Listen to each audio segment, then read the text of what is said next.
ఇక్కడ వర్షాలు కంటిన్యూ పడుతూనే ఉన్నాయండి. వర్షాల టైంలో అనవసరంగా పెట్టించానేమో వర్క్ చేయడానికి అని చెప్పి అనిపిస్తుంది. ఎందుకంటే కంటిన్యూ వర్షాలు పడటం వలన వర్కర్స్ కూడా సరిగ్గా రావట్లేదనమాట. పెయింటింగ్ వర్క్ జరుగుతుంది అండ్ తర్వాత ఇంకా కొంచెం వర్క్ అది జరుగుతుంది. నెక్స్ట్ వచ్చే వీడియోలో మీకు క్లియర్గా చూపిస్తాను.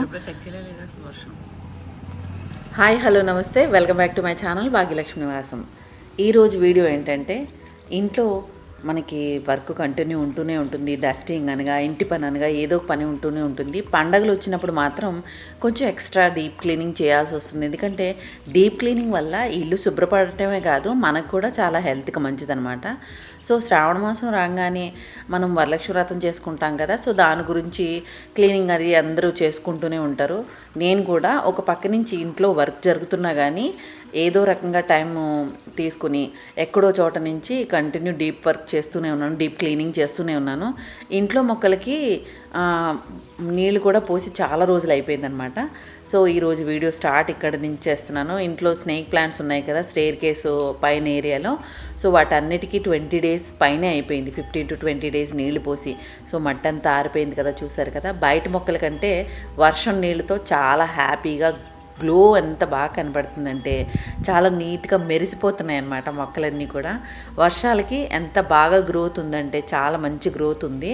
సో పువ్వులు ఇవి కూడా బాగా వస్తున్నాయి ప్లమేరియాలకి. యూకాని రీపోర్ట్ చేసిన తర్వాత యూకా ప్లాంట్ కూడా చాలా మంచిగా కింద నుంచి పప్స్ అయ్యి చాలా బాగా వస్తున్నాయి అన్నమాట. వీలుంటే వీటిని కూడా రీపోర్ట్ చేయొచ్చు ఎవరికైనా ప్లాంట్ గిఫ్ట్ ఇవ్వడానికి.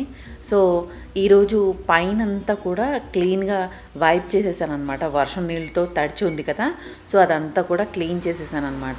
ఎప్పటికప్పుడు వర్షం నీళ్ళు వైప్ చేయకపోతే కనుక పైనుంచి సీపేజ్లా వచ్చి మెట్ల దగ్గర అంతా కూడా సీపేజ్ ప్రాబ్లం వస్తుందన్నమాట వర్షాకాలంలో ఇప్పుడు. సో దాని గురించి నేను పైనంతా కూడా ఒకసారి ఇలా వర్షం పడుతూనే ఉన్నా కానీ ఒక్కొక్కసారి వైప్ చేస్తూ ఉంటాను.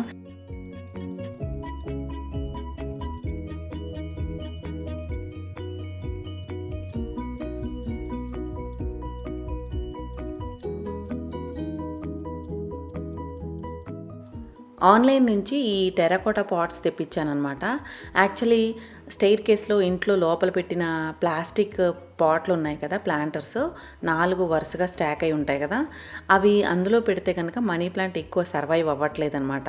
సో ఎక్కువ మనీ ప్లాంట్ మంచిగా గ్రో అయిన ప్లాంట్ పెట్టినా కానీ కొన్ని రోజులకి ఏమవుతుందంటే దాన్ని మళ్ళీ రీప్లేస్ చేయాల్సి వస్తుంది. అంత గ్రో అయితే ఉండట్లేదు. యాక్చువల్లీ మామూలుగా అయితే పెద్ద ప్లాంటర్లో నేను బాగా పైన పెడితే కనుక చాలా బాగా లాంగ్గా ఎదిగింది. ఎలాంటి ప్లాంటర్ అయినా సరే బాగా ఎదిగిందనమాట. యాక్చువల్లీ అది ఏంటంటే క్వాంటిటీ సైజు కూడా పెద్దది కదా అది, అందుకని అనమాట. అయితే ఇది ఎందుకు తక్కువగా వస్తుంది, ఇలా ప్లాంట్ ఎందుకు ఎదగట్లేదు అని చెక్ చేస్తే ప్లాంటర్లో చిన్న పాటే పడుతుంది అనమాట. చాలా చిన్నగా ఉండేది సైజు. సో దానివల్ల మనీ ప్లాంట్ అందులో ఎంత పెట్టినా కానీ పెద్దగా సర్వైవ్ అవ్వట్లేదు అనమాట. సో నేను ఏం చేశానంటే మార్చి చూద్దాం అనేసి టెరాకోటా ప్లాంటర్ అయితే బాగుంటుందేమో అనేసి ఇలా ఇన్స్టాగ్రామ్లో చూసి ఈ స్టాకబుల్ అంటే లైన్గా కింద పెట్టుకునేలాగా ఆ ప్లాంటర్స్ తెప్పించాను అనమాట టెరాకోటా.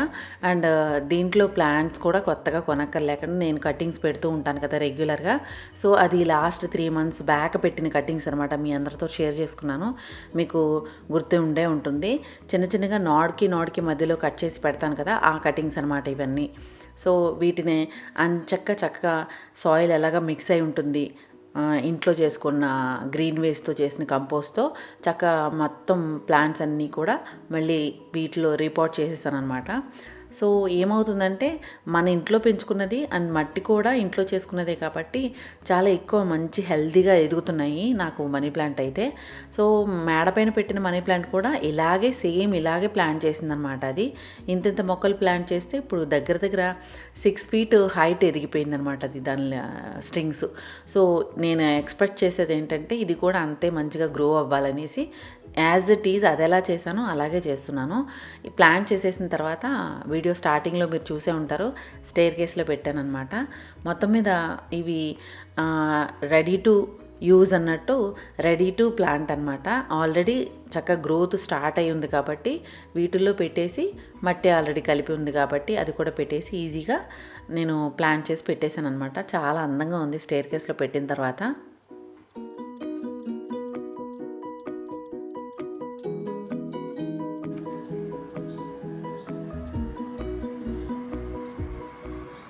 మన ఇంట్లో పండగలు అవనివ్వండి, లేదంటే ఫంక్షన్స్ అవనివ్వండి, ఏదైనా సరే మన ఇంట్లో ముందు క్లీనింగ్తో స్టార్ట్ చేయిందే అది స్టార్ట్ అవ్వదనమాట. సో యాక్చువల్లీ పండగలు అనగానే అదో బర్డెన్ లాగా, అమ్మో పండగలు వస్తున్నాయి, లేకపోతే ఇది క్లీన్ చేయలేదు, అది క్లీన్ చేయలేదని మెంటల్లీ స్ట్రెస్ తీసుకునే బదులు, బర్డెన్ తీసుకునే బదులు కొంచెం కొంచెంగా నేను ఇంట్లో పనులు జరుగుతున్నా కానీ కొంచెం కొంచెంగా అన్నీ చేసుకుంటూ వస్తున్నాను అనమాట. సో దానివల్ల ఏమవుతుందంటే ఆ స్ట్రెస్ ఉండదు, మనకి పండగని బాగా ఎంజాయ్ చేయగలుగుతాం, ఆ ఎన్వైరన్మెంట్ని ఫీల్ అవ్వగలుగుతాం. సో నేను ఎప్పుడు కూడా ఒకేసారిగా అన్నీ పెట్టుకోను అనమాట. ముందుగా కూడా ఎప్పుడు రెగ్యులర్గా డస్టింగ్ లాంటివి అట్లాంటివి చేస్తూ ఉంటాం కదా. ఎప్పుడైనా ఖాళీగా ఉన్నప్పుడు, అంటే ఒకరోజు సమ్ కైండ్ ఆఫ్ ఏదైనా రొటీన్ తొందరగా ఫినిష్ అయిపోయినప్పుడు ఏదైనా క్లీనింగ్ పెట్టుకుంటూ ఉంటానన్నమాట. రోజువారీలో కిచెన్ ఎప్పుడు నీట్గానే ఉంటుంది. అంటే ఎప్పుడైనా రీఫిల్ చేయాల్సిన డబ్బాలు ఏదైనా ఉంటే కనుక వాటిని వాష్ చేసుకోవటం, డిష్ వాషర్లో వేసేయటం, ఇట్లాంటివన్నీ చేస్తూనే ఉంటాను. అందుకని దానివల్ల ఏమవుతుందంటే పండగలు వచ్చినప్పుడు ఒకేసారి అన్నీ కొండలా కనపడకుండా కొంచెం కొంచెంగా చేస్తూ ఉంటాం కదా, దానివల్ల మనకి కొంచెం రిలాక్స్డ్గా ఉంటుందన్నమాట. సో నేను ఆల్మోస్ట్ అన్ని కిచెన్లో డబ్బాలన్నీ కూడా కడిగేశాను అనమాట. కొన్ని రీఫిల్ చేయాల్సిన సరుకులు ఏవి ఉన్నాయి, నేను స్టోర్ రూమ్లో స్టోర్ చేసుకుంటానమాట. కొత్తగా తెచ్చుకున్న ప్యాకెట్స్ అవి అప్పుడు ఒకేసారి ప్రొవిజన్స్ తెచ్చుకున్నప్పుడు కొన్ని ఎక్స్ట్రా ఉంటే కనుక స్టోర్ రూమ్లో స్టోర్ చేసుకోవటం అలవాటు. సో వాటన్నిటిని కూడా మళ్ళీ డబ్బాల్లో రీఫిల్ చేసేసి పెట్టేస్తున్నాను.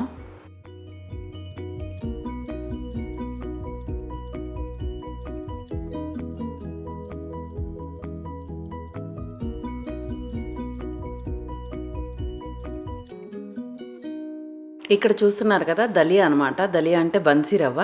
సో నాకు ఎక్కువ యూజ్ అవుతుంది, లైక్ మఫిన్కి, కుకింగ్కి ఎక్కువ బాయిల్ చేసి మజ్జిగలో పోసి ఇస్తానన్నమాట.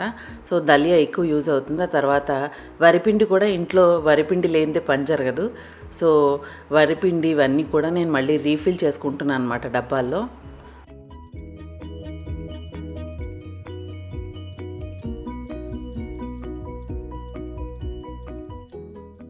పప్పులు పిండ్లు రీఫిల్ చేసుకోవడం అయినా, లేదంటే మసాలాలు పొడి చేసుకుని మళ్ళీ వాటిని కూడా రీఫిల్ చేసుకోవడం అయినా సరే, ఎప్పటికప్పుడే పనులన్నీ చేసుకుంటే కనుక మనకి పండగల టైంలో హడావుడి లేకుండా చేతికి అన్నీ అందేలా ఉంటాయన్నమాట. లేదంటే ఏమవుతుందంటే ఒక్కొక్కసారి హడావుడిలో ఒక్కొక్కటి స్కిప్ అయిపోయినా అప్పటికప్పుడు చేసుకోవాల్సి వస్తే కనుక పని పెద్దదైపోతుంది. సో పండగలు లేకపోతే ఏదైనా ఫంక్షన్స్లో దగ్గరలో ఉన్నప్పుడే ముందే అన్నీ చెక్ చేసుకుని రీఫిల్ చేసుకోవటం, అన్నీ రెడీగా ఉన్నాయా లేదో చెక్ చేసుకోవటం, లేదంటే బయట నుంచి తెచ్చుకోవాల్సినవి ఉంటే ముందే తెచ్చేసుకుని రీఫిల్ చేసుకోవటం, ఇట్లాంటివన్నీ కూడా నాకు అలవాటు అనమాట.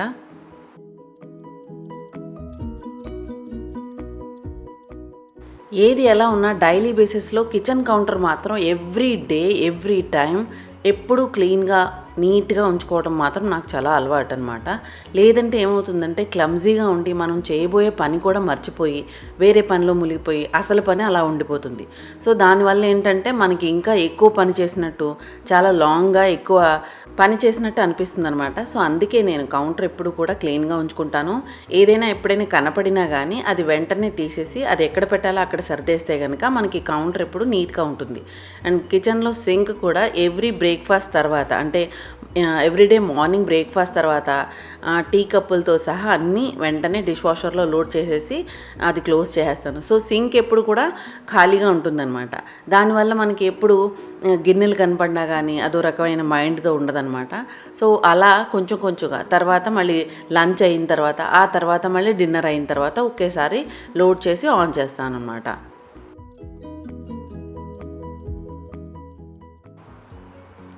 ఈరోజు లంచ్ అయిపోయిన తర్వాత ఈ ఏరియా అంతా కూడా క్లీన్ చేద్దాం అనేసి అనుకుంటున్నాను. అందుకని ఈ మనీ ప్లాంట్స్ అన్నీ కూడా తీసేసి బయట వర్షం పడుతుందని వర్షంలో పెట్టాను. ఎందుకంటే వర్షం నీళ్ళకి కొంచెం గ్లో వస్తుంది కదా, అండ్ గ్రోత్ కూడా చాలా బాగుంటుంది అనమాట. సో మనీ ప్లాంట్స్ ఆకుల నిండా బాగా ఎక్కువ డస్ట్ అయిపోయింది. సో వర్షంలో తడిస్తే కనుక బాగుంటాయనేసి బయట పెట్టేశాను. తర్వాత ఇదంతా కూడా క్లీన్ చేస్తున్నాను.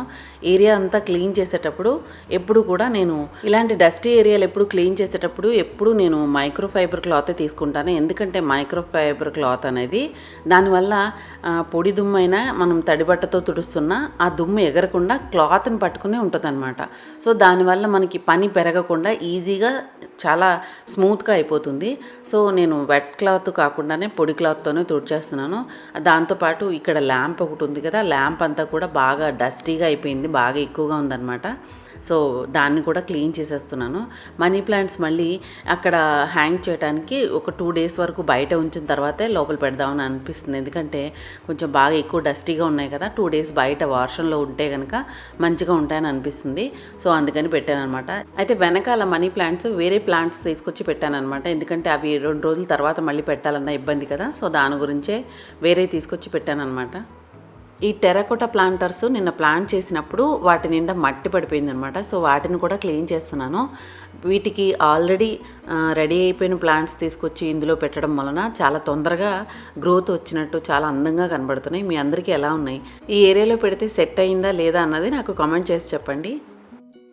అయితే వీటిని హ్యాంగ్ చేసుకోవడానికి ఎలా హ్యాంగ్ చేశారు అని అంటే, నేను ఆల్రెడీ ఇంటి పని చేయించేటప్పుడు గ్రిల్స్ ఇట్లాంటివన్నీ కూడా చేయించాను కదా, back yard side and main gate ఉంది కదా, అవన్నీ తయారు చేయించినప్పుడు ఇలా హుక్స్ చక్క డిజైన్ ఆన్లైన్లో పింట్రెస్ట్లో చెక్ చేసి ఆర్డర్ ఇస్తే వాళ్ళు అలా చేసి ఇచ్చారనమాట. సో దాన్ని ఆల్రెడీ చాలా స్ట్రాంగ్గా మెట్లకి ఫిక్స్ చేయించాను. సో దానివల్ల ఎంత వెయిట్ అయినా కానీ ఆగేలాగా, ఏం పెట్టినా కానీ వెయిట్ ఆగేలాగా నేను అంత హెవీగా పెట్టించాను అనమాట. సో దానివల్ల అవి ఎంత వెయిట్ ఉన్నా కానీ హోల్డ్ అవుతున్నాయి. నెక్స్ట్ ఈ ఏరియాలో ఈ ఫోటో ఫ్రేమ్స్ కూడా క్లీన్ చేసేస్తే ఏరియా అంతా క్లీన్ అయిపోతుంది అనేసి మొత్తం ఇదంతా కూడా క్లీన్ చేస్తున్నాను. ఈ ఫ్రేమ్స్ కూడా నేను కస్టమైజ్ చేయించుకున్నాను అనమాట. ఈరోజు ఆఫ్టర్ లంచ్ అనుకోకుండా ఈ పని మొదలుపెట్టాను. సో అనుకోకుండానే 1.5 hourలో మొత్తం క్లీన్ అయిపోయిందనమాట. ఇదంతా కూడా ఫోటో ఫ్రేమ్స్ అన్నీ క్లీన్ చేసేసిన తర్వాత ఈ కార్నర్లో ఉన్న క్రాకరీ యూనిట్ ఉంది కదా, గ్లాస్ యూనిట్, ఈ యూనిట్ని కూడా మొత్తం అంతా క్లీన్ చేసేసాను అనమాట. అయితే ఇది క్లీన్ చేయడానికి రెగ్యులర్గా కూడా 3 monthsకి ఒకసారి నేను ఎప్పుడు కూడా క్లీన్ చేస్తూనే ఉంటాను. పైన అయితే మాత్రం డస్టింగ్లో, డైలీ డస్టింగ్లో లేకపోతే 2 daysకి ఒకసారి డస్టింగ్ చేసినప్పుడు ఆ గ్లాసులు అన్నీ కూడా క్లీన్ చేస్తూ ఉంటాను. లోపల యూనిట్లో సామాన్లు మాత్రం క్రాకరీ బేస్డ్ అయితే కనుక డిష్ వాషర్లో ఎప్పుడైనా లోడ్ చేసినప్పుడు డిష్ వాషర్ ఖాళీగా ఉంటే కనుక అందులో ఆ సామాన్లన్నీ లోడ్ చేసేసి వాష్ చేసేస్తూ మళ్ళీ సర్దేస్తూ ఉంటానన్నమాట. సో దానివల్ల ఏంటంటే ఎక్కువ డర్టీగా గందాగా కనబడదు అనమాట.